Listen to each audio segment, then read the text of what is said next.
Ghosts of War, A Taste of Home. Shortly after the 10 of us get back from Abu Ghraib, Muniz gives me the best news he's given me all tour. Smithson, you got the May leave you wanted, he says. If this wasn't the Army, I'd kiss him. See, the Army is unfair and unreliable in a lot of ways. Think of the 2 months I waited to hear if I was being deployed. Think of a commander who cares more about his Humvee being cleaned than the guy who drives it. But the Army is also sometimes very understanding and generous.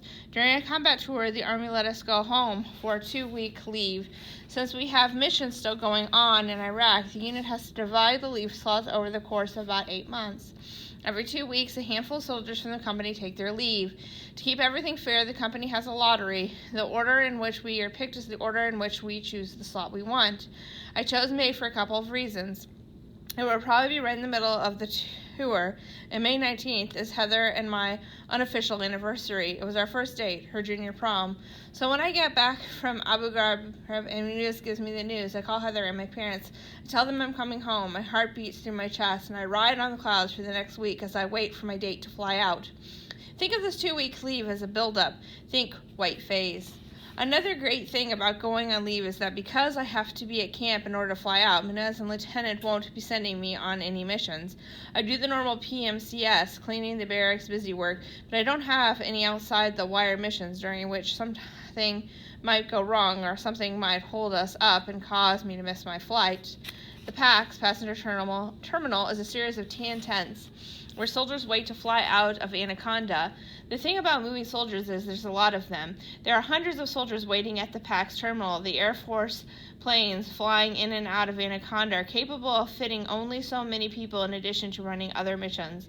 We're more or less hitching a ride, and the cargo supplies and personnel for the aircraft's missions take precedence over soldiers going on leave. Long story short, the PAX terminal works like this. We're given an estimated time of departure. The ETD approaches, but no one shows up to take us to our flight.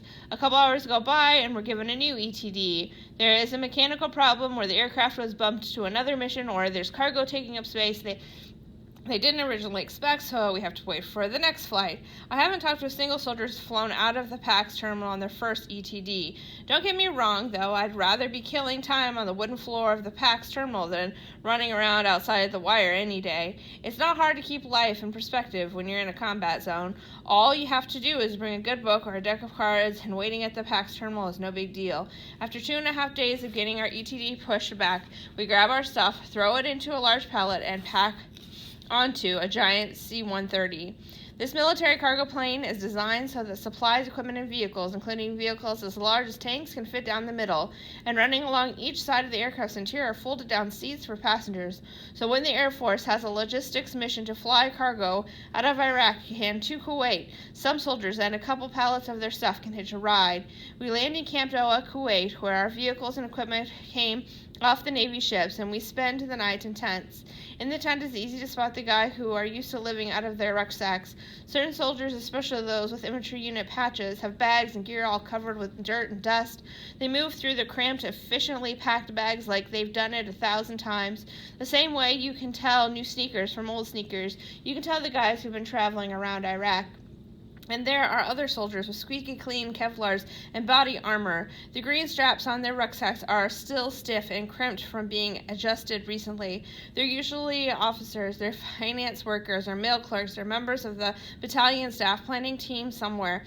They have very necessary jobs, I'm sure, just not very dangerous ones. I look around the tent, my hand fishing through my rucksack for my toothbrush, and I feel a sense of resentment towards these clean, inexperienced soldiers. I don't know if it's because I'm jealous or because I'm full of myself. Somehow just knowing that there are soldiers in Iraq who don't have to deal with death, who sit in offices and don't worry about never returning to their families, I don't know. It makes me mad. It makes me feel like they don't deserve to go on leave, like they should volunteer it for the soldiers who aren't so lucky. But really? I'm too tired to care. I've been napping in between reading and eating and waiting for the next ETD pushback. That kind of schedule is exhausting. I brush my teeth in the shower trailer and go to sleep. The next day we line up in formation, throw our stuff on pallets, hand in our body armor until we return, and board a plane out of Kuwait. After fueling up in Germany, we take off for a hop over the Atlantic. When the pilot announces that you can see the coast of the United States, every window cover slides up, and this plane full of tired soldiers still wearing our DCUs desert combat uniforms, that wavy tan and brown camouflage, turns into a roof full of kids on Christmas morning. We land in Raleigh, North Carolina, and the pilot says, "Welcome home." Everyone in the plane claps and cheers. For most of us, North Carolina isn't our home, but it's a hell of a lot closer than Iraq, and being on American soil is like living a dream. The soldiers disperse in a large airport, and only one other soldier and I go to the gate for the plane headed to Albany, New York. She sits down on the other side of the waiting area, and I realize that she's from my old unit in Kingston.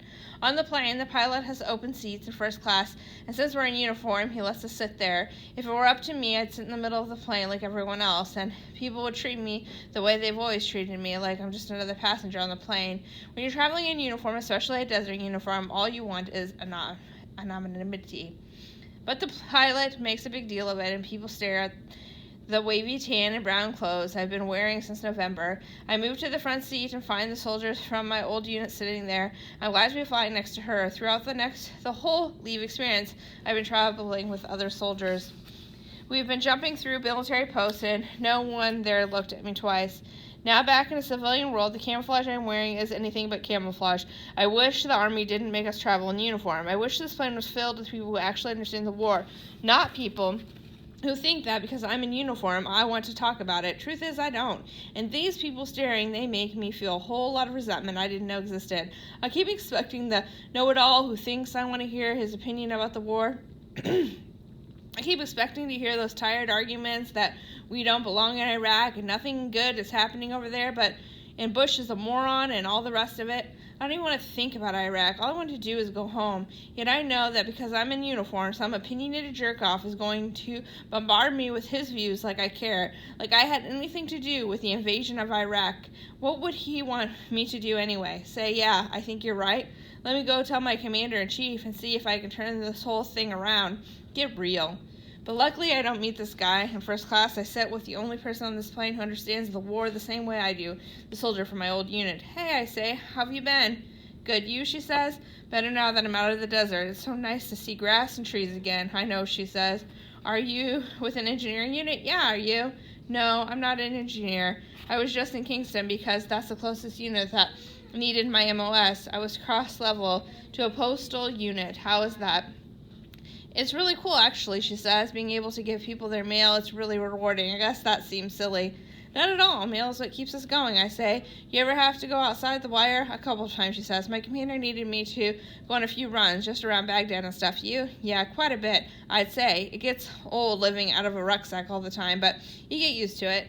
"Have you lost anyone?" she asked me. "No. A couple of close calls, little IEDs and stuff, but no casualties," I say. I almost forgot to add, knock on wood. "You're lucky," she says. "We haven't lost anyone from my unit, but I meet a lot of people at the post office, you know." "Sure. I was pretty close to this one guy," she says, her eyes getting distant. "He died 2 weeks ago, and another friend of mine died last month, right before he was supposed to go on leave. Can you believe it?" I shake my head. "He had a little girl," she said. "She was born while he was deployed. He never got to see her." She shakes her head. "I'm sorry," I say. "It's hard," she says. "It's really hard." There's a pain in her voice I can't relate to. She wipes a tear, and I wonder if she feels about me the way I felt about those sparkling clean officers and paperwork junkies in the tent in Kuwait. Maybe she feels like I don't deserve to go on leave. Maybe she feels like I can't understand her experiences the way I feel like the civilians on this plane can't understand mine. When our plane lands in Albany International, the pilot lets us off first. The whole plane claps for us, and I shake the pilot's hand. "Thank you," I say. "No, thank you," he says. The soldier and I walk down the tunnel together out of the throat that swallowed us on our way to Iraq. Airport security allows our families to meet us at the gate. Heather and my parents are standing there. "See you in 2 weeks," says the other soldier as we separate. She walks toward her husband and daughter. "You too," I say. "Enjoy it." I walk to Heather first, and kissing her, I realize I forgot how sweet her lips taste. We stand holding each other, and right now, nothing else matters. I am right where I need to be. "I miss you so much," she whispers, laying her head on my shoulder. "I miss you too," I say. "Happy anniversary," she says. I check my digital watch. She's right. It's the 19th. "Wow, I didn't even realize," I say, kissing her again. "Happy anniversary." "Well, you did just fly through, 8 time zones?" "Yeah. That tends to mess you up. I let her go and hug my parents. "Oh, I missed you, Ryan," says my mom. "Glad to see you, pal," says my dad. "How was the flight?" "Long," I say. We walk through the airport and I tell them about the other soldier on the plane. Well, she is from my old unit. I don't tell them about the fallen soldier she knows. When we get to the security checkpoint, I see the rest of the family. Some of Heather's family is there, including her sister's daughter, my niece, who was born the day I flew to Fort Bragg. This is the first time I've seen her, and she is adorable. I look into her large blue eyes and say, "Hi, Sophia, I'm Uncle Ryan." I think of the other soldier on the plane. I think of her friend who never got to see his baby. Almost without trying, I shut out the thought and give hugs to the rest of my family. My sister is graduating from high school this year, and my parents hold a party for her at their house. They plan it for the weekend I am home. I feel a little guilty taking the spotlight off my sister, but it's nice to see all those aunts, uncles, and extended family.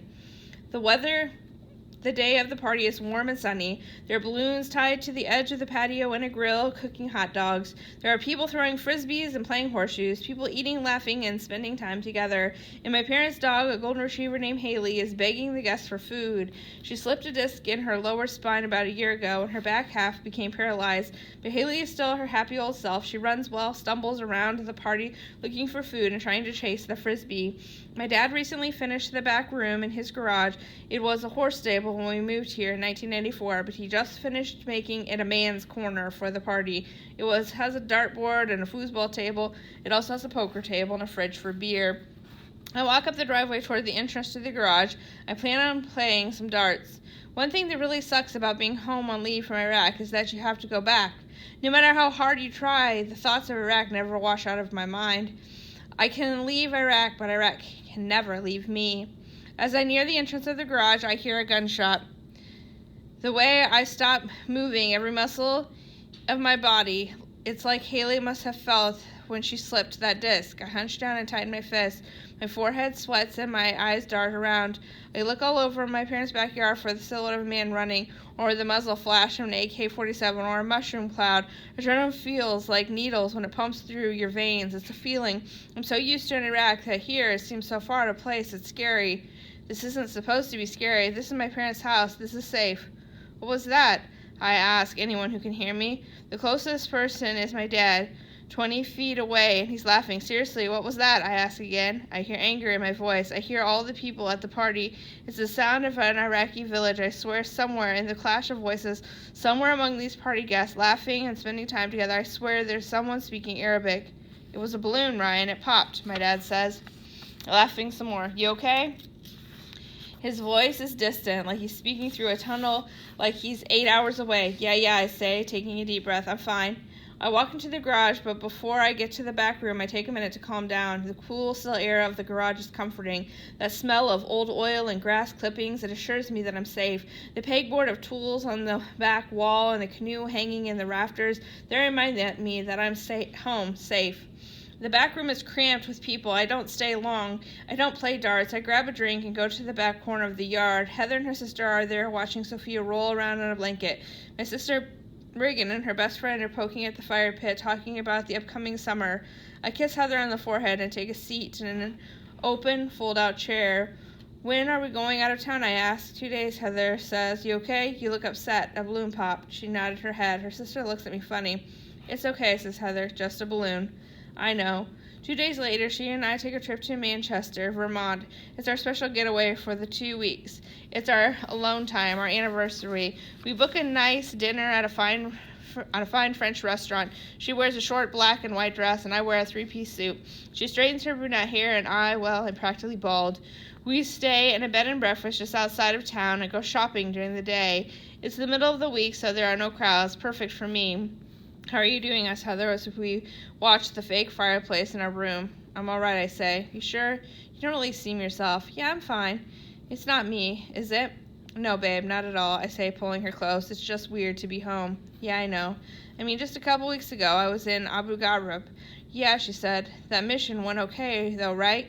It went fine. It's just, I say, just what? She doesn't need to know about the mortars or the kids and Samara.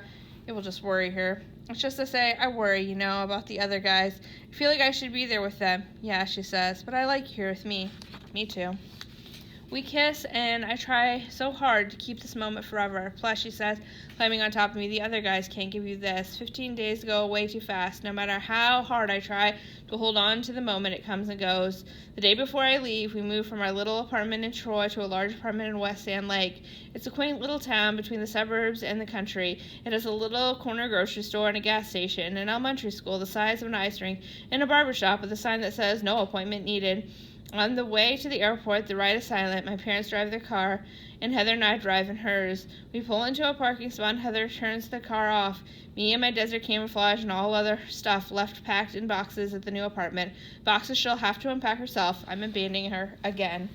Sorry, I can't help you unpack, I say. You help, she said. We got everything moved in. I know, I just feel like I'm leaving you behind with all this work, and I'm not going to be here to help you. I feel like, Ryan, she says, taking my hand, I want you to know how proud I am of you. It means so much to me that you're strong enough to defend your country. I couldn't ask for a better husband. I don't say anything. I pull her close and kiss her. With our eyes closed, the feeling of our lips together is deeper than ever. We stay connected, touching each other, just hoping it will last a little longer. I feel her chin start to quiver against mine. I keep kissing her, trying so hard to stay strong, trying so hard to hold on to this moment. Of all the goodbyes the Army has made me say, this is the hardest. I made it for 6 months in a combat zone. I've gotten a little taste of home, Heather's sweet lips, and I keep denying that this may be our last goodbye. I love you so much, she says, pulling back. She looks into my eyes like no one else ever could. I wipe the tears off her cheek. I love you too, I say. Only a few more months. Stay strong, honey. You too. We get out of the car and walk to the airport. As we make our way through the security check, there's a TV showing the weather and news. There's a story about Iraq. I don't pay attention, but I see the brown desert. I see the soldiers walking through it. I remember my brothers and sister both still over there, still running missions and waiting for me to come back. At the gate, I see the soldier I flew home with, and if looking into a mirror, I can see in her face the desperation of trying to stop time. On the wall, a digital clock marks the seconds going by. People sit all around us, other passengers waiting to go on vacation or business trips, people going to visit family, using the same plane I'm using to leave my family behind. There's such a look of pity on those people's faces when they see my desert uniform, when they see my family's tears. I can see it on their faces, that apologetic look, wishing they could do something, but they can't, and neither can I. And there's the last call to board. I hug my parents and kiss them goodbye. They tell me they love me and that they're proud of me. I get to kiss Heather one last time and then walk away, abandoning her. Unpacked boxes, unfinished business. The soldier from Kingston. She sits in the window seat. I sit in the aisle, first class, like it matters. Most of the ride back to Iraq is silent.